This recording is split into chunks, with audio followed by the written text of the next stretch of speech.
Cette semaine, on parle à un homme engagé, à un environnementaliste, à un politologue, à un politicien, à quelqu'un qui a changé les choses dans la MRC, Maria Chapdelaine. On jase là avec Denis Trottier.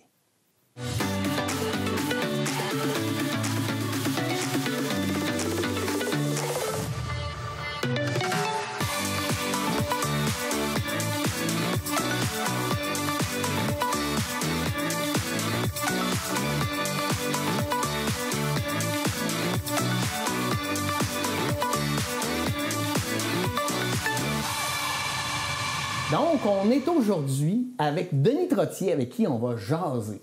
Eh oui. Bonjour, Denis, ça va bien? Bonjour, oui, ça va très bien. Denis, ça va être difficile de faire juste une heure avec toi parce que tu as une vie absolument remplie. Tu es un gars qui s'est impliqué beaucoup. Mais avant d'arriver à ça, moi, je veux en apprendre sur Denis Trottier. Denis Trottier, toi, t'es né où, Denis? À Dolbeau. Je suis né dans la maison à côté de chez nous, chez mon grand-père. Puis tout de suite après, on est déménagé. Et j'ai resté 57 ans avec la même adresse parce que quand je suis allé aux études, je gardais la même adresse que chez nous pour faire de changement d'adresse. C'est ça. Puis j'ai racheté la maison chez nous. Ça fait que finalement, j'ai changé d'adresse une fois dans ma vie pour m'en venir ici à Péribonka. Puis c'était comment la vie chez les Trottier quand tu étais jeune? Nous autres, on trouvait que c'était une vie bien normale, mais en jasant avec des amis, je me suis aperçu que chez nous, on avait plus de liberté qu'ailleurs. C'est de mes amis qui me disaient « Denis, chez vous, vous avez le droit de faire ça, là, mais nous autres, chez nous, on n'a pas le droit. Là. » Nous autres, la liberté, pour nous autres, chez mes parents, c'était quelque chose d'important. Tu sais, c'est qu'ils disaient « il faut que tu apprennes à vivre avec ça, puis il faut que tu gères ça. » Puis c'est un peu, mettons, comme mon père, il disait que l'heure que tu rentres, là, c'est à toi de décider ça. C'est en fonction de l'heure que tu es capable de te lever le matin. Si tu veux rentrer à 7 heures le matin et que tu es prêt à travailler à 8 heures, j'ai pas de problème avec ça. Fait que c'est comme ça que ça marchait. Ça m'est déjà arrivé d'avoir fait des nuits assez courtes puis d'avoir des journées assez longues par la suite, mais c'était correct comme ça. Puis moi, j'ai gardé le même esprit que mes enfants. Je pense que si on veut que les gens puissent se prendre en main, puissent décider, il faut leur laisser de la liberté, mais leur dire qu'il y a une responsabilité qui va avec ça. La liberté, c'est pas de tout faire sans responsabilité, c'est de décider, mais d'accepter toutes les responsabilités qui vont avec. Puis d'accepter qu'il peut y avoir des erreurs qui vont être une partie de l'éducation que tu vas faire. À un moment donné, tu vas apprendre des choses avec les erreurs que vont t'avoir permis cette liberté-là. Comme on disait quand tu étais jeune, comment que tu diras 200 fois à ton enfant, touche pas au rond du poêle. Ça peut arriver qu'il y ait la tentation, là où, que je me rappelle avec des amis, quand on était jeune, on était avertis qu'il fallait pas licher les morceaux de métal. Mais j'ai deux de mes amis à qui c'est arrivé, puis ils savaient, mais bon, c'est l'expérience, c'est ça. On est jeune, on pense qu'on fait bien, mais on s'aperçoit qu'il y a des affaires sur lesquelles il faut réfléchir encore un peu. Il faut essayer, on ne peut pas être protégé de tout, il faut essayer des choses. Non, parce que, tu sais, mettre quelqu'un dans un cocon, puis de lui enlever toute possibilité d'erreur, c'est probablement la chose la plus terrible qu'on peut faire, parce que dans le fond, c'est qu'on apprend beaucoup plus de nos erreurs qu'on peut apprendre des erreurs des autres. Des fois, tu vois les autres, mais tu dis, moi, je ne ferais pas ça pareil. Mais quand toi, tu as essayé et ça n'a pas marché, tu t'en rappelles. Oui, c'est clair. T'as un frère que je connais, mais t'as-tu d'autres frères et sœurs? Oui, nous autres, 3 frères, 2 sœurs. OK. Puis comment c'était la relation avec tes frères? Je dirais que c'était très bien. De toute façon, nous autres, on a passé tous nos étés au chalet. Ça fait que là, c'était... Puis il y avait beaucoup de cousins et de cousines. Ça veut dire que dans le fond, c'est que nos relations étaient plus avec nos cousins et nos cousines qui étaient aux alentours parce que on avait des gens du même âge. Là. Chez nous, il y avait 6 familles de 6 enfants. Ça fait qu'il y avait de quoi là, pouvoir s'amuser. Ça fait que chacun allait avec les enfants de son âge. Ça fait qu'à ce moment-là, c'était pas la vie de famille, c'était la vie de la grande famille. Ouais. Moi, j'étais avec mes cousins du même âge que moi, puis mes frères, mes sœurs étaient avec leurs cousins et leurs cousines du même âge. Fait que c'est comme ça que ça se passait. Tu étais le plus vieux, toi? Oui, plus vieux, premier. Tu avais de la responsabilité? Oui, mais disons que c'était pas une préoccupation de dire il faut que le plus vieux donne l'exemple. Ça, ma mère m'a jamais dit ça. Là, ça faisait partie. Donc, je pense que nos parents nous faisaient confiance. Ouais. Puis aussi, c'est que, tu sais, c'est qu'on avait droit, entre guillemets, à faire toutes sortes d'affaires, là, de la chaloupe, parce qu'on avait chaloupe, motoneige, etc. Puis, bon, puis on apprenait à conduire, on apprenait des affaires, mais en le faisant. Ouais. C'était pas... il n'y avait pas de... Ma mère s'inquiétait qu'on puisse se noyer. Ça, c'était une grande inquiétude. Puis souvent, quand on était dans l'eau, elle disait « Venez-vous-en au bord ». Mais il fallait savoir que son frère était mort dans une noyade. Ça fait que c'est sûr que pour elle, c'était important. Mais dans le fond, on a appris à nager. Puis finalement, ça s'est passé là, de façon assez joyeuse. Moi, j'ai eu une très belle enfance. Puis pourquoi je reste à Péribonka? C'est entre autres parce que j'ai beaucoup aimé mes années de vie à Péribonka quand j'étais jeune. Tu sais, profiter du lac Saint-Jean, de la rivière, de la beauté des paysages. Ça, c'est encore aussi important pour moi aujourd'hui qu'avant. Puis je suis ici parce que j'ai eu une belle jeunesse à Péribonka. Wow, c'est le fun d'entendre ça. Puis comment il était Denis à l'école, comme enfant, comme étudiant? C'était un enfant très docile les 7 premières années. Là. Moi, j'étais dans les premiers de classe. J'étais premier ou deuxième. Là. Il y avait toujours une compétition là, avec un de mes amis, Marc, comment il s'appelait? Bon, je ne me rappelle plus de son nom. Mais... Puis moi, j'étais très studieux. J'apprenais tout par cœur. J'étais très, très bon. Mais quand je suis arrivé en 8e année, là, ça a comme débourré. Puis là, les études, c'était secondaire par rapport à toutes sortes d'autres choses. Et là, ça allait pas mal moins bien dans mes notes. Là, ma mère était découragée parce que le frère directeur m'avait offert de sauter ma 8e année parce que j'avais fini premier des 3 7e années à l'époque. Ça fait que je faisais ça de temps en temps. Puis là, ma mère avait dit « Ah non, toi, semaine, il va faire sa 8e année, il va se ramasser trop avec du monde trop vieux. » Puis finalement, un peu plus, puis j'aurais doublé ma 8e année parce que là, j'étudiais plus beaucoup. J'étais pas mal moins studieux. Je découvrais toutes sortes d'affaires. Ça a pris le dessus. Oui, c'est ça. Les premières amours, les amis, la gang. C'est ça. T'as tout ça à Dolbeau? Oui. Puis Dolbeau, j'ai aimé Dolbeau comme j'ai aimé Péribonka. C'est les 2 grands amours de ma vie. Là. Avec Daniel? Ça, oui. Ça, c'était... c'est la grande amour que j'ai eue. Moi, j'ai eu une vraie blonde. J'ai eu des petites amies, là, mais j'ai eu une vraie blonde dans ma vie. Puis c'est ma blonde Danielle. Tu l'as rencontrée à quel âge? Je me rappelle de l'avoir vue sur le boulevard. Je ne la connaissais pas, mais elle avait un grand manteau maxi. C'était la première fois que je voyais quelqu'un avec un manteau maxi. Elle avait les cheveux courts. Puis elle m'avait frappé. Je trouvais qu'elle avait un beau genre. On pourrait dire, elle avait un genre différent des autres, là, mais je n'avais pas parlé. Je l'avais juste vu, mais je l'avais remarqué, comme on dit. Puis par la suite... Elle, un bon moment donné, moi, je m'étais présenté comme président de l'école, puis là, j'avais organisé des activités, puis là, on avait parlé ensemble, puis là, elle s'était assise à côté de moi, puis là, elle avait fait un petit peu, elle s'était rapprochée de moi, elle avait l'air à trouver que j'étais intéressant, puis dans ce temps-là, j'étais drôle aussi. J'essaye de l'être encore, là, mais elle trouvait que j'avais un bon humour, puis j'étais organisateur. Ça fait que... Puis aussi, c'est que moi, j'étais sauveteur durant l'été, j'étais sauveteur à la piscine. Okay. Fait que là, ça, c'était une belle profession. Ça, c'était... Tu sais, on était regardés, tu sais, les beaux gosses. Bon, moi, j'étais pas beau. Puis ça, même que... Une anecdote par rapport à ça, là, c'est que quand je suis venu au monde, c'était la mode dans ce temps-là que, comme il n'y avait pas grand-chose à faire, il n'y avait pas de télévision encore, c'est que les voisins venaient visiter les parents. Puis là, un bon moment, il y a une madame qui était venue, puis elle m'avait regardé dans le berceau, puis là, elle avait regardé ma mère, puis elle avait dit « Pauvre madame ». Elle avait dit « Il n'est pas bien beau », mais elle a dit « Au moins, elle dit, il n'est pas infirme ». Ça fait que j'ai comme ça que j'ai commencé ma carrière. J'ai toujours su que c'était pas très beau, puis que c'était pas là-dessus qu'il fallait que je compte pour faire ma vie, pour trouver des blondes, tout le kit.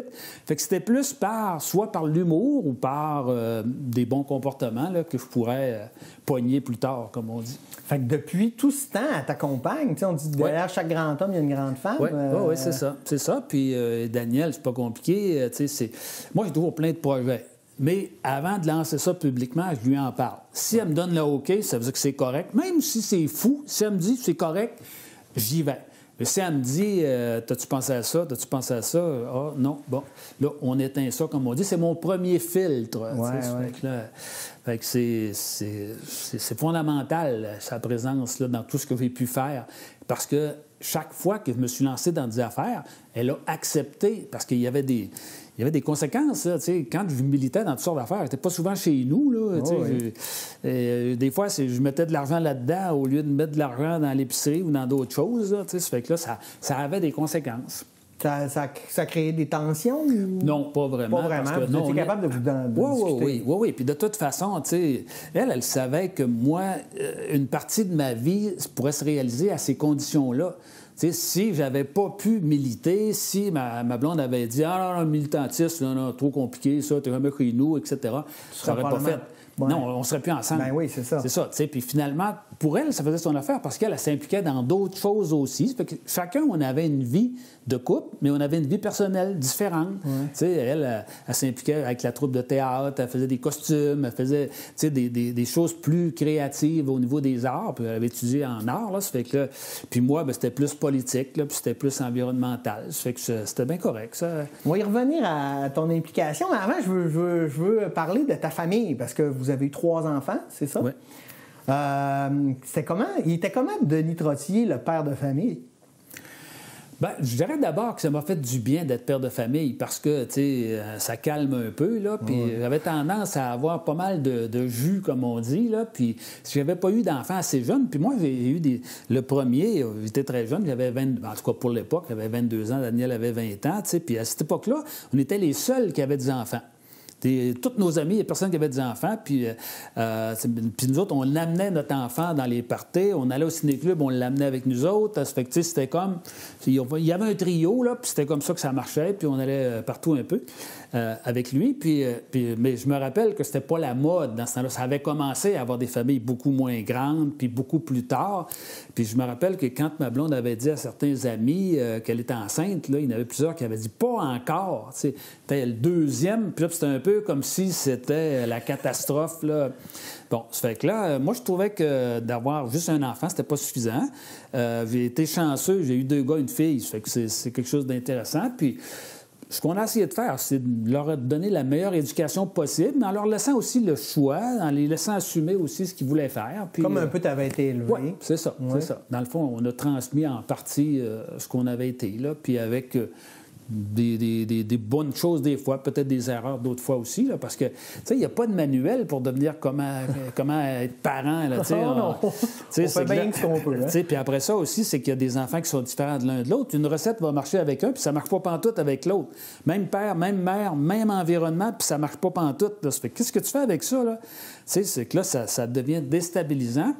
Mais en même temps, c'est que là, en plus que de tranquilliser, quand les enfants sont un peu plus vieux, ça te permet de rester jeune parce que là, tu es obligé d'être au courant de ce qu'ils font puis de leurs intérêts. Ça fait qu'on socialise nos enfants, mais nos enfants nous resocialisent aussi. Là.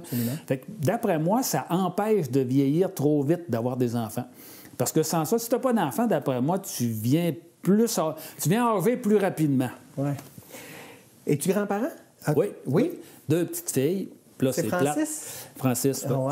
C'est ça. Je 2 petites filles. Puis, comment ça a été, ça, le Denis grand-parent? Ah, ben, niaiseux, on pourrait dire. Là, moi, je joue à 4 pattes, puis je fais toutes sortes de niaiseries. Là, je joue des tours, puis faire des trucs de magie, puis entre autres, mettons, comme une affaire que j'avais faite, là, c'est qu'il y avait une table qui était lourde chez mon fils, là, puis là, je prenais mon petit doigt, puis là, je le levais avec juste mon petit doigt.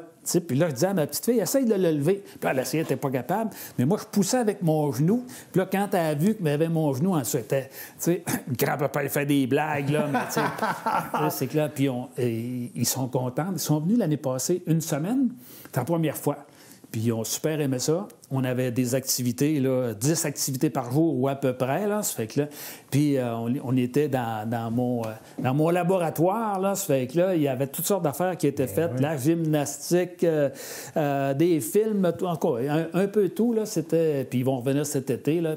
On est proche d'eux autres, puis on se parle souvent. Mais là, c'est plate parce qu'avec le confinement, là, on ne peut pas... On peut pas le faire comme on voudrait. C'est ça. Bon. Fait que là, on va revenir, là, Denis, toi, tu fais ton école. Qu'est-ce qui t'amène à partir Est-ce que l'idée, mettons, le Denis militant, il existait? C'est quoi le déclic, en fait, du Denis qui va s'investir dans la société puis qui va tout mettre son énergie à changer le monde? Bien, probablement en voyant des affaires qui ne marchaient pas, qui n'avaient pas de bon sens, mettons, soit de la pollution. Tu sais, j'avais vu, mettons, là, des gros tuyaux qui étaient à la sortie de Domtar, là, puis qu'il y a un gros tuyau en stainless de 5 pieds de diamètre, là, puis ça sortait plein de pâtes, puis toutes sortes d'affaires, puis ça puait. Tu sais, puis là, je me disais, c'est pas de bon sens, mais au lieu de faire comme bien du monde, là, sacré, puis de rien faire, alors, je me suis dit, on va faire quelque chose. T'sais. Puis nous autres, mon père a toujours été très terre-à-terre. Là, pour lui, il y a un problème. Bien, si tu connais bien le problème, tu vas voir la solution. Lui, il disait la solution est dans le problème. Ça fait que là, nous autres, puis lui, c'est un gars actif. Là, c'est que là, il agissait, comme on dit. Là. Ça fait que là, ben, moi, j'ai compris que c'est ça qu'il fallait que je fasse. Puis quand j'ai vu à l'école Jean Delbeau qu'il y avait des affaires qui ne marchaient pas à mon goût parce que le directeur était... un gars pas terrible, en tout cas, je te dirais, antidémocratique, puis je pourrais raconter des affaires qui se racontent quasiment pas, là, mais un gars dangereux. D'une autre époque. D'une autre époque, pour pas dire d'autre chose. Puis là, ben, moi, j'ai eu l'occasion de me présenter comme président de l'école puis de lui tenir tête. Puis ça, j'étais très heureux de ça. Que même si j'avais, mettons, 16-17 ans, j'étais capable de lui tenir tête, puis j'avais pas peur. Parce que chez nous, on a été élevés pas peureux. Ouais. Ça, c'est un élément peut-être important. Mon père, il avait peur de rien. Fait que nous autres, tu sais, on n'a pas été élevés à avoir peur de la noirceur, peur de ça. Puis même à ça, tu sais, quand j'étais jeune, je me pratiquais, mettons, à pas avoir peur. Nous autres, on avait une grande cave en bas de chez nous, là, puis il y avait toutes sortes de petites dédales, un peu comme des... labyrinthe, là. Je descendais en bas quand j'étais jeune, puis là, j'allais le plus loin possible dans la noirceur. Ça, c'était quand je devais avoir 7-8 ans, là, pour vaincre ma peur. Wow. Ça fait que là, bah, fait que toi, t'as jamais eu peur, même comme... ben, en tout cas, moi, je me reconnais beaucoup dans ce que tu racontes, là, parce qu'à un moment donné, ça reste la personne en face de toi, même si elle est plus âgée ou elle a... Ben, un autre titre, ça reste un être humain qui... Oui, puis en plus aussi, c'est que, tu sais, moi, je me suis lancé des affaires là, contre des grosses compagnies, là, tu sais, puis j'ai jamais pensé que je devais avoir peur d'eux autres, là, tu sais. Je me disais, ils ont rien qu'à se défendre, là, tu sais. Moi, puis en plus aussi, je faisais ça bénévolement, ça fait que moi, je n'avais pas rien à me reprocher. Puis c'était comme... Puis aussi, je dirais que... J'ai toujours aimé les gens là, qui n'étaient pas peureux, là, qui étaient capables d'affronter. Un gars comme Daniel Cohn-Bendit, je me rappelle, il y a des défauts, là, mais il était quand même... Il était capable d'affronter toutes sortes d'affaires. Ça me plaisait, tu sais. Puis, parce que je me disais que... Puis même à ça, je me disais, plus il était gros, là, plus l'adversaire était gros, plus j'aimais ça. Parce que moi, me battre contre un petit, là, ça ne m'intéressait pas. Tu sais, je trouvais ça ignoble, ça. Il y en a qui font ça, il y en a qui sont bons, ils claquent sur les petits. Bien, moi, quand il était gros, là... puis qui faisaient mal leurs affaires, ça me faisait plaisir de les remettre dans le droit chemin, comme on dit.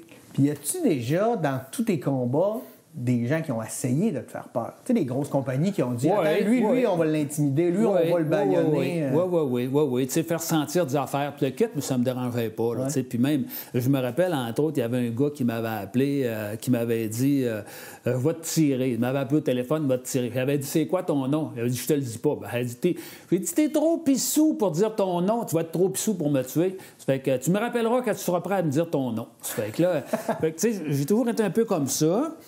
Puis, peut-être un peu désinvolte, mais je savais que, tu sais, quand tu as peur, là, tu peux plus rien faire. Tu n'es plus capable de réagir. Puis, même, j'écoutais hier une émission sur le feu à l'église Notre-Dame de Paris. Là. Oui. Puis, quand à la fin, ils ont décidé qu'ils rentraient en dedans pour aller arroser, le chef des pompiers, il a dit à ses pompiers, « Est-ce que vous croyez qu'on est capable de faire ça? » Puis, ils ont dit « Oui. » Puis là, c'est que le chef des pompiers, après, il disait que si je ne leur avais pas demandé, si je leur avais donné l'ordre, il aurait arrivé quelque chose parce qu'il n'était pas en confiance. Ouais. Il faut que tu sois en confiance pour être capable de réaliser quelque chose. Puis moi, j'étais en confiance. Tu sais, puis moi, souvent, je rencontrais du monde qui me disait « Ça ne donnera rien. Tu vois, tu t'attaqueras aux grosses compagnies. Tu ne peux pas gagner. Hydro-Québec, ils vont tous décider. » Ben moi, là, je savais qu'en tenant mon bout, là, je pourrais faire quelque chose. Pas tout seul, bien entendu, parce que si tu ne mobilises pas plein de monde, tout seul, tu ne feras jamais rien. Puis ça, je savais que c'était en rassemblant du monde, puis en donnant beaucoup de temps aussi que tu pouvais faire quelque chose. Ouais. Parce que, tu sais, des fois, il y a du monde là, que je leur disais... ils me disaient, c'est quoi ton truc là, pour réaliser quelque chose? Bien, ils disaient, c'est le nombre d'heures par semaine. Dis-moi combien tu mets d'heures par semaine dans quelque chose, puis je vais te dire les chances que tu as de réussir. C'est pas compliqué. Là, la loi de l'effort, là. Ben, c'est ça. Puis je me rappelle, entre autres, là, que c'était un gars, c'était une petite compagnie, mais c'était sur les mini-centrales, puis il voulait faire des barrages à Dolbeau, puis il voulait faire la passe avec ça, puis moi, j'avais décidé que ça se passerait pas comme ça. Puis chaque fois qu'il faisait quelque chose, moi, j'intervenais, puis je disais, t'as pas raison, c'est pas vrai ça, puis tu le quittes. Puis là, un bon moment, il m'avait rencontré, il m'avait dit, tu dors-tu la nuit, toi? Elle dit pas beaucoup. Il dit, j'aime pas ça perdre mon temps. Puis le lendemain ou le surlendemain, il avait abandonné le projet. Il avait vu que j'étais tellement persévérant que qu'il ne réussirait pas à ses fins, il a arrêté. Puis ça, la persévérance, ça, c'est mon père qui nous a enseigné ça. Mon père, lui, c'était le plus persévérant. Lâcher prise, lui, ça n'existait pas. Pas capable, il est mort. C'est ça qu'il nous disait. Impossible, ça n'existait pas dans son dictionnaire. Fait que nous autres, la persévérance, là, c'était quelque chose de très important. Puis ça, je me suis aperçu que quand tu es persévérant, tu finis par gagner. En autant, bien entendu, que tu as une bonne cause, comme on dit. Puis tu es prêt à mettre du temps. Ah oui, tu es prêt à mettre du temps. Là, puis ça m'a servi, ça. Parce que, tu sais, en gagnant des affaires, ça m'a même arrivé, dans certains combats, que des gens disent... on est aussi bien d'accepter. De toute façon, on n'aura pas le gros bout du bâton. Il va nous toffer jusqu'à la fin. T'es aussi bien de régler ça tout de suite. Là.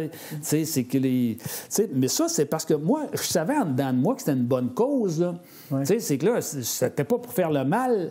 Mais si je décidais que telle affaire, ça devait être protégé, ou tel tuyau, ça devait arrêter parce que ça n'avait aucune allure. Là, moi, là, avant de m'embarquer dans une cause, il fallait que ça me pogne aux tripes en dedans. Quand, un bon moment donné, là, je sentais là, que je n'étais pas capable de vivre avec cette histoire-là sans faire quelque chose, là, je sentais que ça allait durer. Là. C'était pas une petite crisette, là, c'était pas un petit mal de ventre de 5 minutes, là, c'était quelque chose de profond. Là. Bien, quand tu sens cette profondeur-là, puis que tu es capable. Puis c'est sûr aussi que, moi, j'ai pas de mérite. Je suis venu au monde capable de faire ce genre d'affaires-là. Mm-hmm. Puis moi, j'ai toujours pensé que si tu veux, mettons, avoir une certaine équité, bien, c'est que ceux qui ont plus reçu doivent donner plus que ceux qui ont moins reçu. Il y en a qui sont venus au monde beaux, grands, forts, intelligents, musiciens, ils ont tout eu gratuitement. Eux autres, il faut qu'ils donnent plus que ceux qui sont venus au monde pas beaux, pas forts, pas intelligents, pas musiciens. Ouais. Ben moi, j'ai pas tout reçu, là. Je disais, la beauté, ça a été oublié, mais c'était pas grave. Bon, mais, j'ai reçu la capacité de pouvoir mobiliser des gens, la capacité de pouvoir m'impliquer, la capacité de ne pas avoir peur. J'ai reçu ça gratuitement. Là. Moi, j'ai pas rien fait pour ça. Là, puis y a-tu déjà... moi, je repense à Denis, mettons, des années 70, qui décide que lui, l'environnement, c'est important. On devait te pointer du doigt et rire de toi ou dire ça n'a pas de sens. Quand aujourd'hui, tout le monde te donne raison. Là. Oui, dans ce temps-là, ils nous appelaient les oisologues. Les oisologues. Ils nous ridiculisaient. Là, ils disaient c'est eux autres, ils veulent défendre des petits pépites. Il y a mieux les petits pépites que les usines. Là, puis, mais ça, oui, je me suis fait dire toutes sortes d'affaires. Ça t'a-tu déjà ébranlé des fois? Non, parce que moi, je sentais profondément que je croyais avoir raison. Tu étais investi par ta cause. Ben non, mais tu sais, c'est que là, quelqu'un, mettons, qui fait quelque chose d'inacceptable puis qui essaye de me convaincre que c'est correct. Tu sais, c'est que là, tu envoies les déchets direct dans la rivière, tu envoies de l'acide dans la rivière. Là, tu me dis, ben c'est normal. Non, c'est pas normal. Non, c'est pas acceptable. Les poissons morts, là, c'est pas normal, ça. Là, puis c'est la même affaire dans d'autres choses. Là, quand il y avait le flottage du bois, là, puis que, moi, je disais, ça, c'était bon à une certaine époque. On est rendu ailleurs. On est rendu ailleurs. C'est que là, comme aujourd'hui, là, c'est qu'aujourd'hui, il y a des affaires qu'on n'accepte plus. Ben, c'est comme ça qu'il faut voir ça, là. Puis ton premier grand combat, si je ne me trompe pas, c'est la Chouac-Mouchouan? Oui. Contre Hydro-Québec? Oui, c'est ça. 1980, là, il y avait...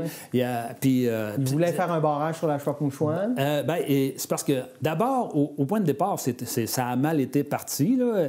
C'est qu'Hydro-Québec, ils sont venus nous annoncer qu'il y allait avoir... moi, je l'avais su par en dessous de la table par quelqu'un qui travaillait dans un ministère qui préparait un projet, puis le kit. Puis là, okay.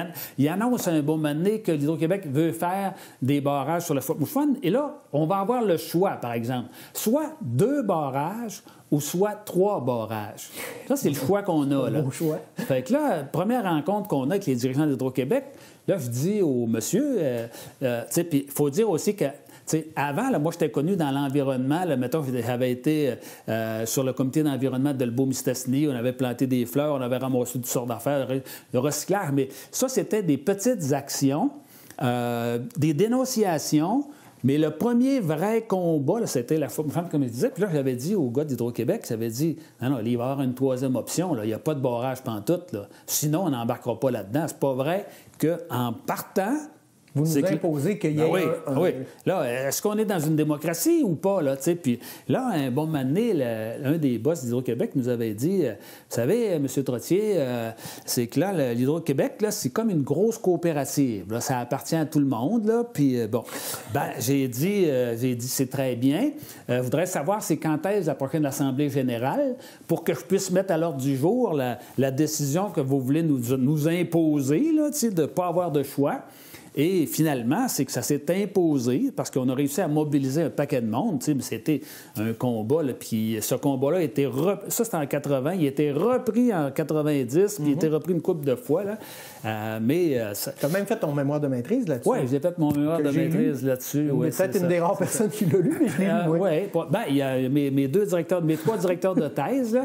Puis ça, c'était une affaire que j'ai beaucoup appréciée. Mon directeur de thèse m'avait dit, Denis, tu peux faire soit une recherche documentaire, là, ou une recherche-action. Ouais. Je ne savais même pas que ça existait. Fait que là, je lui raconte ça, que moi, je veux me lancer là-dedans, puis le kit. Bien, ça, c'est l'exemple type d'une recherche-action. Moi, toutes les affaires les théories, là, c'est intéressant à connaître, mais je ne suis pas un théoricien. Moi, je suis un praticien. Et un gars de terrain. Un gars de terrain, oui, un gars d'action, tu sais, puis fait que là, j'avais eu des très bons commentaires parce que c'était la première fois que quelqu'un racontait de l'intérieur une lutte là, environnementale. Tu sais, ça a été, entre autres, c'est Michel Jourdan qui était le premier écologiste au Québec, avait été un de mes directeurs de thèse, puis il avait bien aimé parce que on pouvait voir comment ça se passait un combat dans le réel. C'est quoi toutes les comment je dirais ça, les aventures, les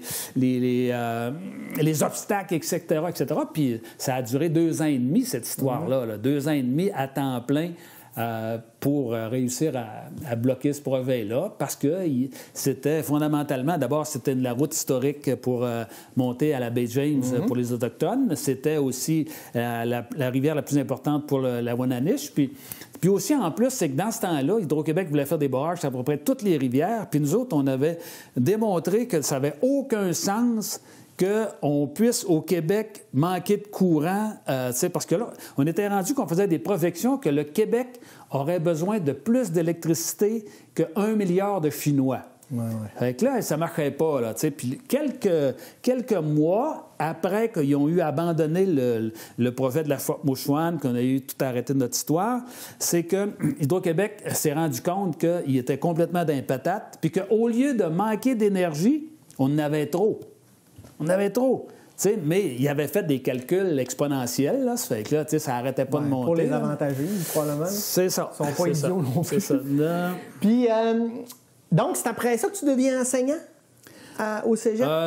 J'ai commencé à l'école secondaire. J'ai enseigné l'histoire en géographie au secondaire. Je ne pas ça. 78, 79, là, dans ces années-là. Puis après ça, à partir des années 80, là, j'étais plus au niveau...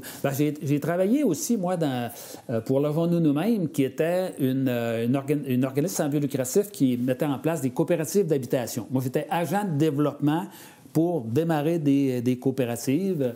Puis à ce moment, j'étais 4 ans là-dedans. C'était une belle expérience. J'ai bien aimé ça.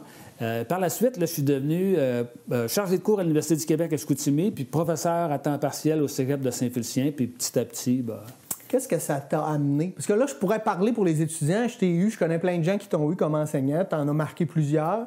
Je pense que tu étais bien apprécié. En tout cas, moi, ça m'a amené ma vocation de maintenant. Mais toi, c'était quoi ton rapport avec les étudiants? C'était quoi ton rôle? Tu voulais les allumer? Tu voulais le faire réaliser qu'ils pouvaient changer le monde? Bien, d'abord, moi, j'enseignais en sciences politiques puis en sociologie. Là. Puis, je posais toujours la même question au début aux étudiants. Là, qu'est-ce que vous pensez de la politique? Là, je commençais avec ça. Là. Je fais encore ça. Puis là, tu sais, la plupart me disaient c'est de la merde, ça donne rien, c'est tous des voleurs, des affaires qu'ils avaient entendues chez eux, probablement. Oui. Là. Puis pour moi, la politique, c'était le métier le plus noble, le plus important, le plus essentiel qui existait, parce que c'est le moyen par lequel on peut changer la société, on peut l'améliorer, puis qu'on donne le pouvoir aux citoyens de pouvoir participer à ça. Tu sais, c'est pas une personne qui décide, là, c'est l'ensemble du monde peuvent décider.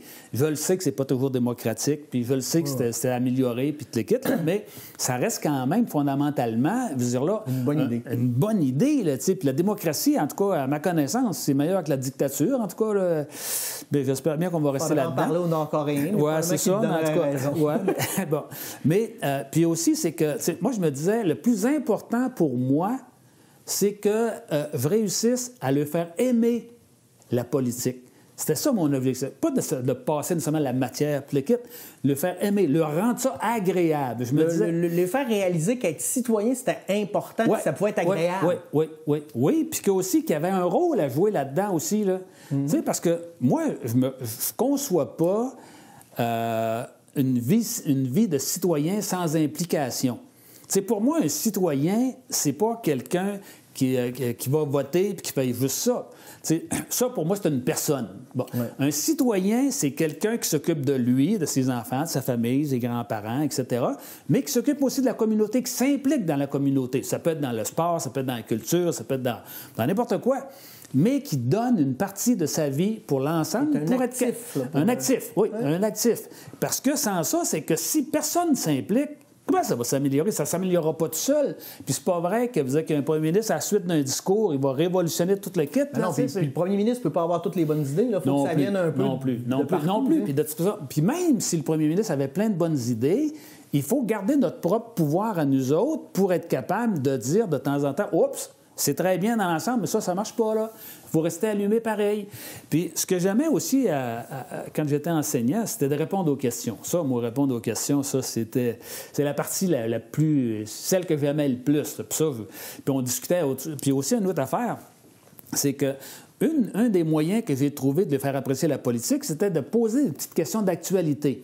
Je me demandais, qu'est-ce qui s'est passé d'important hier dans les nouvelles? Parce que si les étudiants, ce que la plupart ne faisaient pas, ils n'écoutaient pas les nouvelles, comment comprendre le langage politique? Comment expliquer des affaires? Quand tu penses que le premier ministre des États-Unis, c'est le premier ministre du Canada, puis tu ne démêles pas ça, ça fait que là, c'est pour ça qu'à tous les matins, je discutais de ce qui s'était passé la veille et j'obligeais les étudiants à lire le journal ou à écouter les nouvelles, Radio-Canada, etc. Puis il y en a qui m'ont dit plus tard, Denis, sur le coup, on n'aimait pas ça, mais aujourd'hui, on continue d'écouter les nouvelles parce qu'on était obligés dans ton cours. Parce qu'à un moment donné, on prend ce réflexe-là. Puis quelque chose, je me souviens aussi de ton enseignement, c'est que, contrairement à plein de profs, tu ne faisais pas juste étendre ta connaissance, tu étais à l'écoute aussi des réflexions. Parce qu'ils ne sont pas parfaits, les étudiants, mais ils réfléchissent avec tous les défauts. Mais tu étais capable un peu de répondre à ces questions-là, je pense. Parce qu'au point de départ, moi, je voulais pas donner la vérité. Pour moi, je n'ai jamais pensé que j'avais la vérité. J'avais des options sur la vérité, on pourrait dire. Puis, entre autres, prenons un exemple bien terre-à-terre qui m'était souvent demandé, là, c'est-tu bon l'indépendance? Bon, ben moi, je suis indépendantiste. J'aurais pu dire, c'est sûr que c'est bon. Dire, là, tout est bon là-dedans, là, c'est comme du bonbon. Mais ce que je leur répondais, c'est que l'indépendance, c'est pas ça qui va faire que ça va être bon ou pas bon. L'indépendance, ça, c'est la décision qu'on prenne nos décisions par nous autres mêmes. Ça va être bon si après l'indépendance, on prend des bonnes décisions, puis ça va être mauvais si on prend des mauvaises décisions après l'indépendance. Ça ne sera pas la faute de l'indépendance, ça va être la faute de nos décisions qu'on va avoir prises. Ça fait que là, puis c'est pour ça qu'à ce moment-là, j'étais capable de rejoindre des gens qui n'étaient peut-être pas en faveur de l'indépendance, mais que ça les faisait réfléchir en disant « Ouais, c'est que c'est plus compliqué un peu que ça n'a l'air. » là. T'aimes ça avoir peur? T'aimes ça le cinéma? T'as écouté les 2 premières saisons de Vidéo Terreur où tu nous as pognés en podcast sur toute bonne plateforme de podcast? Eh bien, l'attente est terminée. Vidéo Terreur saison 3, ça s'en vient.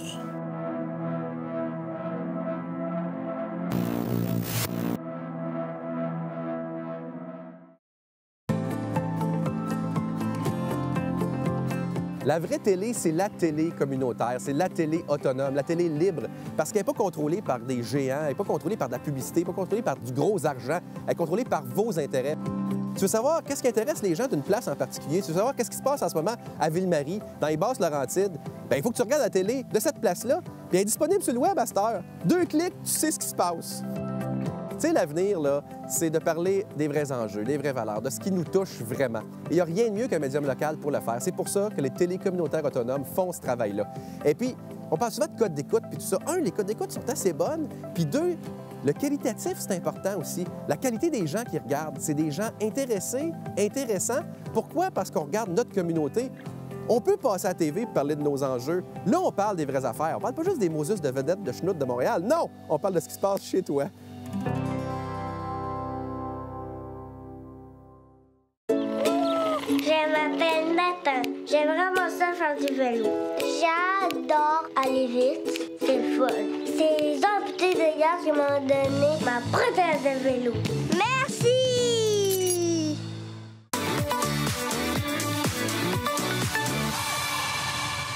Tu as aussi travaillé beaucoup. Je sais que la ville de Dolbeau-Mistassini te doit beaucoup parce qu'avec la société de gestion environnementale que tu as créée, ben, tu sais, si tu n'étais pas là, il n'y aurait pas de... Ben, il y aurait peut-être, mais tu sais, comme le parc La Pointe-des-Pères, le Parc Centre-Ville. Le parc Centre-Ville. Bon, il y a beaucoup d'actions qui t'ont mené pour justement qu'on ait des espaces verts, pour travailler pour l'environnement, puis ça continue d'exister. Ça doit être un legs dont tu es fier. Oui, puis tu sais, je me dis, si je m'en étais pas mêlé, ça peut arriver que ça n'existe pas. Puis, mais c'est parce que dans ma tête, là, c'est que, tu sais, le bien commun, là, ça a toujours eu un espace important, là, parce que je comprends très bien que, mettons, la propriété privée, ça a des qualités, là, puis entre autres, dans l'histoire de la démocratie, puis entre autres, durant la Révolution française, ça a été débattu, est-ce qu'on devrait abolir la propriété privée? Ouais. Et finalement, on a décidé de ne pas l'abolir. Pourquoi? Parce que c'était un lieu dans lequel tu pouvais conserver ta liberté, puis que le roi ne pouvait plus venir t'enlever tes terrains comme ça se faisait avant ça. Fait que la propriété privée, ça va avec la liberté. Mais quand il reste juste la propriété privée, puis que là, tout est privé, là, il n'y a plus de bien commun. Là, ça peut pas. Il faut trouver un équilibre là-dedans. C'est ça. Puis moi, je pense que, tu sais, les beaux espaces, là, ben, ils doivent être conservés pour l'ensemble de la population. Comme là, nous autres, c'était la Pointe-des-Pères. Tu sais, c'est magnifique, les chutes, puis tout le kit. Tu sais, si je n'avais pas embarqué là-dedans, peut-être que ça aurait été vendu à quelques personnes, 2, 3, 4 personnes qui seraient mis des grosses maisons là-dessus, puis qui auraient fait un domaine avec ça. Mais pour moi, ça n'avait pas d'allure que ça puisse se faire comme ça. Je pensais que, tu sais, il faut trouver, comme je disais tantôt, un équilibre entre ce qui est un service collectif, qu'on se paye collectivement, puis aussi qui peut augmenter notre sentiment de fierté. Tu sais, c'est que quand, mettons, le monde, ils ont de la visite, ils peuvent dire, y a-t-il quelque chose à voir à Dolbeau? Oui, on va aller dans le parc de la Pointe-des-Pères. Bon. Écoute, moi, quand j'étais petit, ce grand champ-là, c'était comme un mystère. On n'avait pas le droit d'aller là. Il y avait quelque chose. Aujourd'hui, ça appartient à tout le monde. Il y a des gens qui marchent, qui courent. Il y a des cours, il y a de l'interprétation historique. C'est fantastique, là. C'est comme réussite, là. Ben, je sais pas.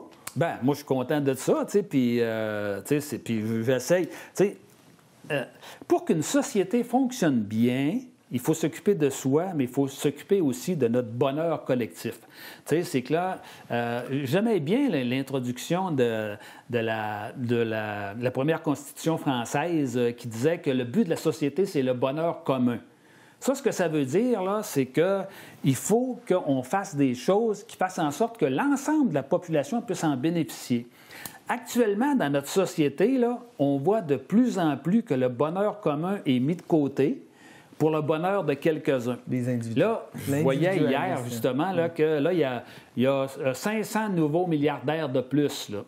Bon, cette année, là, tu sais, ça fait que là, présentement, là, c'est complètement fou parce qu'il y a de plus en plus de monde qui ont de plus en plus d'argent, mais que c'est une minorité, là. C'est que les rois d'autrefois, c'est des pauvres par rapport aux milliardaires qu'on a aujourd'hui, là. Ouais. Quand on est rendu avec des gens qui, en l'espace de 10, 15 ans, 20 ans, deviennent multimilliardaires, puis qui possèdent plus que un grand nombre de pays, ça n'a plus de bon sens, là. Ouais. Ça n'a plus de bon sens. Puis que là, ce monde-là commence à privatiser des territoires pour eux, là. Pas pour l'ensemble de la population. Tu sais, je comprendrais quelqu'un qui est devenu milliardaire puis qui décide d'acheter un immense territoire pour en faire un bien commun. Ça, je pourrais trouver que, en tout cas, ça, au moins, l'argent a servi à quelque chose de bon. Mais c'est pas ça qui Mais se là, passe. c'est pas ça qui se passe pantoute, là. Puis d'après moi, le défi qu'on a dans l'avenir, c'est de remettre ça en question. Parce que là, c'est rendu que présentement, il y a tellement de gens qui ont tellement d'argent que c'est l'argent qui mène, c'est plus la politique. Ben oui, même les gouvernements ne peuvent plus faire grand-chose face aux compagnies transnationales, là, parce que c'est tout le temps la menace, on va s'en aller ailleurs. Tu sais. Oui, mais là, c'est parce que quand c'est rendu que c'est l'entreprise privée qui fait les lois, Ben non, c'est ça. on ne peut pas accepter ça. Là. Quand c'est l'entreprise privée qui décide ça va payer de l'impôt ou pas, ça ne marche pas. Là. Il faut qu'on reprenne le pouvoir politique, le pouvoir de décision, parce que c'est à l'ensemble de la société de décider de l'avenir. Il faut que le but de la société, ce soit le bonheur commun, pas le bonheur de quelques-uns. Et là, présentement, ce qu'on voit, là, c'est qu'il y a un petit groupe, là, puis c'est complètement fou. Là, à quoi ça sert d'avoir plusieurs milliards? Je peux comprendre qu'avoir un peu d'argent, ça peut être plaisant, mais rendu à un certain niveau, c'est complètement improductif. Ben oui, parce que... Puis aussi, c'est totalement inacceptable. Là. Oui. Est-ce qu'il y a quelqu'un qui vaut, mettons, 1 milliard, alors que l'autre, lui, il en vaut 10 000? Là, on a pas de bon grosse, sens. Puis en plus aussi, ce qui me choque dans ça, là, c'est que souvent, ces gens-là qui ont réussi, c'est parce qu'ils ont reçu des affaires gratuitement. Là. Ils sont venus au monde beau, grand, fort, intelligent. Ça, ils ont reçu ça gratuitement. Là. Bien, si tu as reçu ça gratuitement, il faut que tu prennes ce que tu as reçu gratuitement et que tu en fasses bénéficier l'ensemble de la société. Si tout ce que tu fais avec ce que tu as reçu gratuitement, là, que tu es intelligent, tu es beau, puis tu le quittes, que tu fais ça pour toi, bien, à ce moment-là, tu ne joues pas ton rôle. Parce que, tu sais, on a un rôle comme individu d'améliorer son sort, mais on a un rôle comme citoyen. Tu sais, on a un double rôle. Le rôle d'individu, mettons, aider sa famille, puis le quitte, améliorer son sort à soi, mais on a un rôle de citoyen aussi qui doit faire en sorte qu'on puisse bénéficier à l'ensemble de la collectivité. Là. Il faut avoir un équilibre là-dedans. Là. Ben oui, puis toi, ce rôle-là, tu l'as pris au sérieux, parce que tu as été conseiller municipal. On se rappellera de ton célèbre combat, qui n'était pas que ton combat, mais pour le toit sur le boulevard Waldberg. Ensuite, tu as été maire, tu as été préfet, tu as été député. J'ai le goût qu'on parle de toute cette évolution politique-là. Là. Tu sais, quand la première fois, tu te dis, là, je mets le pied dans l'engrenage, j'y vais. Est-ce que tu le savais depuis longtemps que tu allais vouloir faire de la politique au-delà de... Non. Ben, moi, j'ai toujours été très passionné par la politique. Ça a commencé en 1960. Je me rappelle d'avoir écouté les élections avec ma mère, là, puis on avait gagné nos élections tous les deux. Tu sais, bon, moi, en tout cas. Puis là, tu sais, moi, j'ai commencé, mettons, à m'impliquer en politique assez tard. Même quand j'étais député, j'avais passé 50 ans. Là. Ça fait que, tu sais, on ne peut pas dire que j'étais... si j'avais été un opportuniste, j'aurais probablement rentré bien avant ça. Mais pour moi, c'était quand quelque chose me prenait à cœur, je fonçais. Que ce soit... Puis pendant longtemps, ça a été de prendre, mettons, la direction de comités que j'ai formés, là, le comité de protection de la Chouette-Mouchouane, la société de gestion environnementale. Je décollais des affaires sans but lucratif, des organismes à vocation sociale, économique et environnementale. Mais la politique, quand j'ai commencé à m'impliquer là-dedans, c'est comme s'il ne restait plus d'autre choix que ça. C'était pas ça que j'avais vu en premier. C'était quoi le déclic?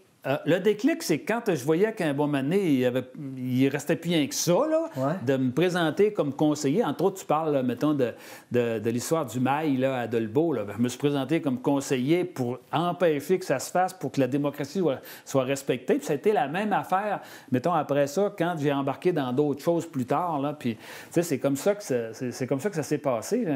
Puis ça, ce combat-là, entre autres, sur le toit sur le boulevard Waldberg, c'est un combat que tu as perdu. Parce qu'on le sait, aujourd'hui, il y a ça.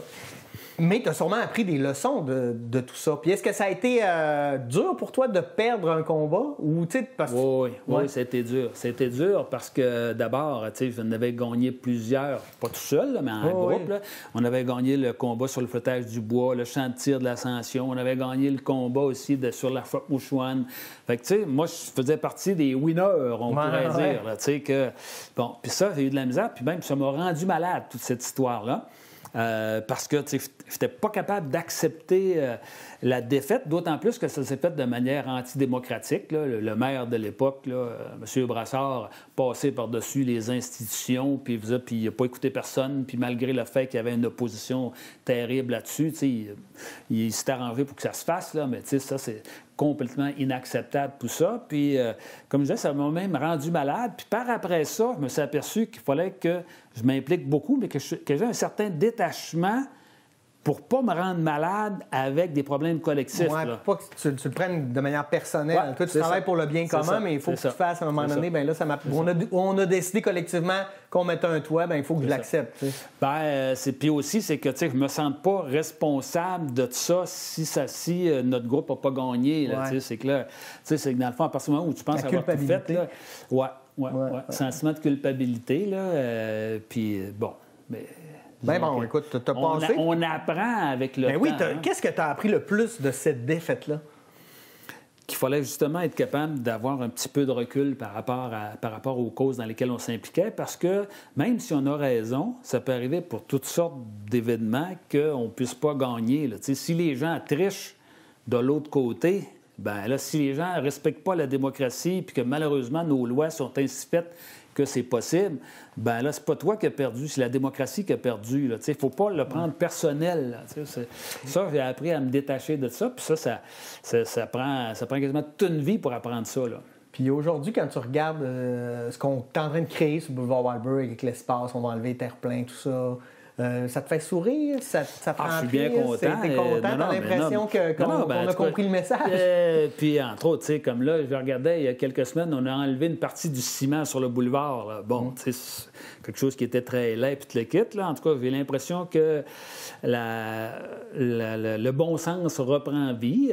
Puis, ça a pris du temps, mais en tout cas, comme on dit, des fois, il faut être patient et persévérant. Puis là, après ça, t'es devenu maire, ici même à Péribonka. Là, c'est un switch. Tu étais conseiller municipal à Dolbeau. Tu décides de t'en venir ici. Qu'est-ce qui provoque ce changement-là? Bien, d'abord, moi, j'avais un chalet à Péribonka. Pour pouvoir se présenter, il fallait avoir une propriété. Là, puis aussi, parce que d'abord, Péribonka, c'est mon arrière-grand-père qui avait fondé Péribonka. Puis je pensais que je pouvais apporter des éléments intéressants à Péribonka. Puis, mon grand-père a été le premier maire aussi. Mon arrière-grand-père a été le premier maire. Ça fait qu'il y avait un peu tout Édouard ça. Niquette, là, on parle Édouard de Niquette, c'est ça. Ça fait que là, j'ai pensé que je pouvais moi aussi apporter quelque chose. Là, 100 ans plus tard, je trouvais que c'était une belle implication. Puis t'as-tu trouvé ça difficile dans le sens où tu passais de la grande ville, qui avait un peu le plus gros poids dans la MRC, à une petite municipalité? C'était difficile, ça? Non, parce que là, d'abord, moi, j'aime pas les grandes villes au point de départ. Puis je veux pas dire que Dolbeau, c'est une grande ville, là. Non, mais on comprend. Moi, j'aime pas les mégalopoles, etc. Moi, quand je regarde ça, je me dis, ça se peut-tu qu'il y a du monde qui vive là-dedans? Là? Moi, je reste dans le village, je suis content de ça. Il y a de l'espace, il y a de la liberté.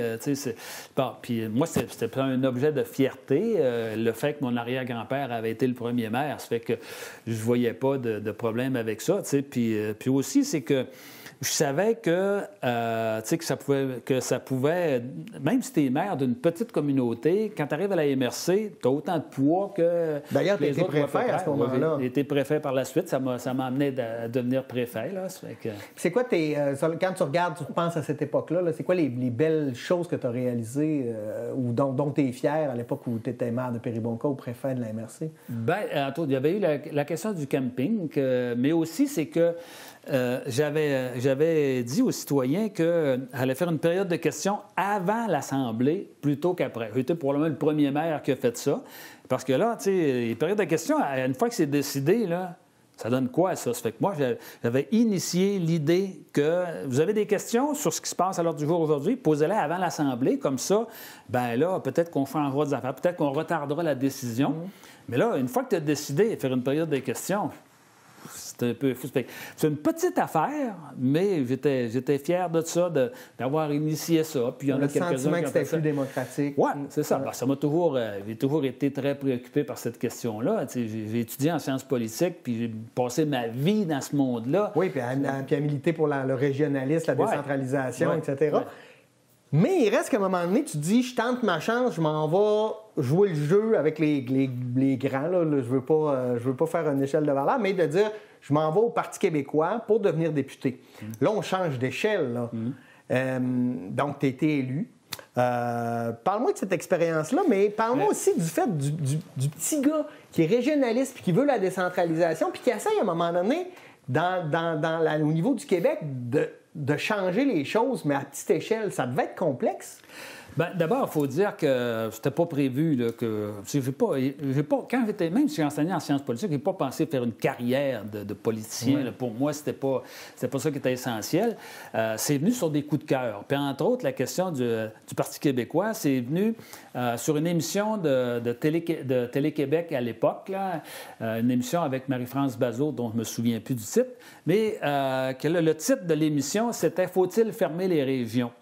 Et là, on posait cette question-là comme si ça avait été « Faut-il fermer les lumières le soir avant de se coucher? » Là, c'était comme, de manière banale, comme si ça impactait personne. Oui, tu sais, c'est que là, dans le fond, peut-être qu'on devrait fermer les régions, coûterait peut-être moins cher, puis le kit. Puis là, j'étais venu en beau fusil parce que les gens qui avaient été, ils avaient essayé de défendre leur point de vue, mais ils n'étaient pas assez bien préparés. Puis là, j'avais écrit une lettre là, assez raide là, en disant que, tu sais, s'il n'y avait pas les régions, là, il n'y aurait pas de bois pour la construction, il n'y aurait pas de courant dans les maisons, il n'y aurait pas de sortes d'affaires. Tu sais, à quelle place que vous pensez que ça se fait, tous ces prix, toutes ces affaires-là, là, puis il n'y avait même pas eu de réponse. Fait que là, j'ai comme compris que ça prenait du monde pour défendre les régions, parce que le monde de Montréal avait l'impression qu'il nous faisait vivre, puis moi, j'ai toujours pensé le contraire. Là. Ça fait que là, bon, maintenant, il y a eu comme une conjoncture qui a fait que je me suis présenté, puis j'ai toujours été nationaliste, de toute façon, indépendantiste. Ça fait que, tu sais, ça a fait qu'un bon moment ça fonctionnait. Ça a fonctionné, là, puis j'ai été très heureux de cette période-là. J'ai donné tout mon cœur, puis j'aimais ça, puis je me sentais porteur d'une mission de défendre notre territoire. Mais il faut dire aussi que j'ai toujours été régionaliste avant d'être nationaliste. Là, je le suis encore. Là, puis même que je te dirais que dans les derniers mois, je me demande si le Saguenay-Lac-Saint-Jean ne devrait pas faire un pays. Dans ma réflexion, là, T'es rendu là. Oui, je suis rendu là à me poser la question. C'est sûr qu'il y a des embûches, etc., mais il y a 97 pays qui ont un territoire plus petit que le Saguenay-Lac-Saint-Jean. Ouais. La moitié des pays de la planète sont plus petits que nous autres. Des ressources, on en a à la tonne. Bon. Puis moi, j'aimerais ça de faire un exemple. Là. Comment est-ce qu'une région pourrait décider par elle-même? Puis moi, je pense que, pour moi, le développement, c'est lié à la décision que tu prends par toi-même. C'est en prenant des décisions par toi-même que tu deviens plus grand, plus libre. En t'organisant avant de te faire organiser. Oui, c'est ça. Puis là, bien, c'est sûr qu'il y a des embûches, etc. Je ne suis pas rendu encore à choisir le drapeau du pays, comme on dit. Même que là, il y a déjà 2 drapeaux. Drapeau du Saguenay, drapeau du Lac-Saint-Jean. Là. Ça fait que ça, je maintiens ça, moi. Mais c'est peut-être qu'il pourrait avoir un pays, 2 provinces. Là. Oui, on peut rêver. Mais, tu sais, je réfléchis à ça. Puis je me dis que ça vaut la peine de lancer l'idée parce que, de toute façon, on le voit, là, les grandes organisations sont plus capables de répondre adéquatement à ce qui existe. C'est que là, le Canada, c'est trop grand pour être capable de prendre des décisions souvent rationnelles. C'est parce que les réalités sont tellement différentes. Ah oui, les réalités sont tellement différentes. On le sait ici, les réalités sont différentes entre le Saguenay et le Lac-Saint-Jean. Oui. Fait que entre Péribonka puis Victoria, là... c'est pas tout à fait la même chose. Puis moi, je pense qu'il faut rapprocher le pouvoir des citoyens. Il faut responsabiliser les citoyens, puis être capable de leur dire, puis c'est sûr aussi qu'il y a un paquet de monde, là, je commençais à parler de ça un peu, puis du monde, c'est complètement ridicule, tout le kit, là, mais tout ce qui existe aujourd'hui était ridicule auparavant. Là. Faire des avions, c'était ridicule, la démocratie, c'était ridicule, etc. Puis moi, je pense qu'on a à trouver des solutions adaptées aux problèmes qu'on a, puis on le voit aujourd'hui, là, que la politique ne fait plus rêver. Puis ça, c'est un problème majeur. À partir du moment où la politique ne fait plus rêver, le monde s'en détache. Puis quand il s'en détache, bien là, il arrive des pseudo-dictateurs comme genre Donald Trump qui faisaient qui...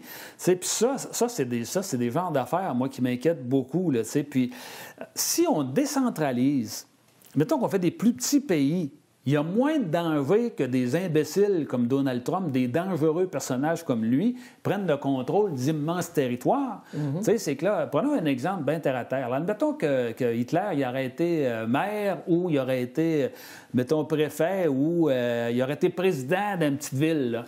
Il n'aurait pas fait les dommages qu'il a fait là. C'est parce que là, il était chef d'une grande nation. Les possibilités. Ben, c'est ça. Puis moi, je pense qu'on doit réfléchir à ça.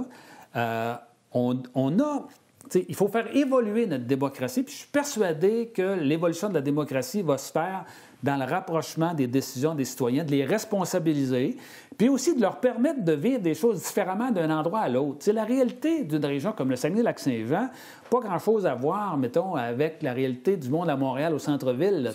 C'est que là, comment est-ce qu'on peut faire pour avoir les mêmes lois dans des endroits totalement différents? Puis moi, je pense qu'il faut rester démocratique, mais il faut être adapté au territoire qu'on a. Territorialité, écouter les gens. C'est ça. Fait que de tout ça, tu as été député. Aujourd'hui, tu n'es plus député, tu es un citoyen de Péribonka. C'est quoi les projets? C'est quoi l'avenir pour Denis Trottier? Qu'est-ce qu'il voit là, pour lui? Qu'est-ce qui te ferait plaisir pour le temps? C'est du repos ou c'est d'autres projets? Le repos, parce que j'ai moins de capacité. Là. Ça, c'est une affaire qui me tanne. J'ai moins de capacité qu'avant. C'est l'âge, hein, 68 ans, bientôt 69 ans. Mais j'essaie de me garder en forme. Là. Ça, pour moi, c'est important. Là. Puis avant ça, là, quand j'étais plus jeune, si je ne travaillais pas un minimum de 60 heures, j'étais découragé de moi. Là. Je me disais, je suis bien paresseux, puis le kit. Mais là, aujourd'hui, même si je fais une petite semaine de 40 heures, c'est bien correct. Ça fait pareil. Puis là, j'essaie de trouver des implications différentes. Comme là, je suis en train d'écrire un roman politique dont l'histoire va se passer à Péribonka. Est-ce que ce sera publié ou pas? Je ne le sais pas. Mais je vais essayer de m'impliquer, mais en prenant d'autres filières. Parce que je ne peux plus refaire de la politique rendu à mon âge. Je pense qu'il y a un âge pour ça. Il faut de temps en temps. On parlera de Joe Biden. Oui, mais il y a toujours des exceptions qui confirment la règle. C'est que là, de manière générale, puis je ne voudrais pas empêcher des gens qui ont plein d'allure de poursuivre. Je me rappelle de François Gendron, qui est resté pas mal longtemps, puis qui faisait encore une bonne job, à mon avis, là. Mais c'est pas le cas pour tout le monde. Puis aussi, c'est que peut-être qu'il faut trouver le moyen d'agir différemment, tout en se permettant de dire... Puis moi, je n'ai pas été souvent chez nous, puis là, j'essaye, en tout cas, de profiter de la vie un peu, ce que je n'ai pas eu le temps de faire très souvent, pour c'est pas ce que la vie nous réserve, hein, ce fait-là. Fait que j'essaie de retrouver un équilibre là-dedans. Je propose des affaires, puis j'essaie de faire réfléchir. Je vais rester un citoyen actif, mais pas sur la première ligne. On pourrait dire plus en... Tu n'as pas le goût d'être une belle-mère. Tu as le goût d'être plutôt actif puis d'avoir encore tes projets. Oui. Puis je m'occupe de toutes sortes de petites affaires, là, mais de façon, on pourrait dire, moins permanente. Avant ça, c'était jour et nuit. Là, c'est le jour, pas la fin de semaine. C'est correct. Hey, Denis Trottier, merci beaucoup. L'objectif était d'en apprendre sur toi. Puis je pense qu'on a fait un beau bilan de ta vie. Puis en te souhaitant qu'il en reste encore plein des beaux projets parce que tu étais un actif. Même s'il y a des gens qui n'étaient peut-être pas d'accord avec tes projets ou tes idées, je pense que personne ne peut nier que tu étais un actif et tu as fait avancer la communauté ou en tout cas la MRC Marais-Chapdelaine. Merci beaucoup. Ben, ça m'a fait plaisir. Puis, on ne peut pas faire l'unanimité, puis ça, il faut accepter ça. Hein? Puis, je pense que quand on est actif, on reçoit aussi quand on est actif, là, puis j'espère continuer de... Ça t'a bien nourri? Oui. Ça m'a bien nourri et je vais continuer modérément. Merci. Merci beaucoup. Au plaisir.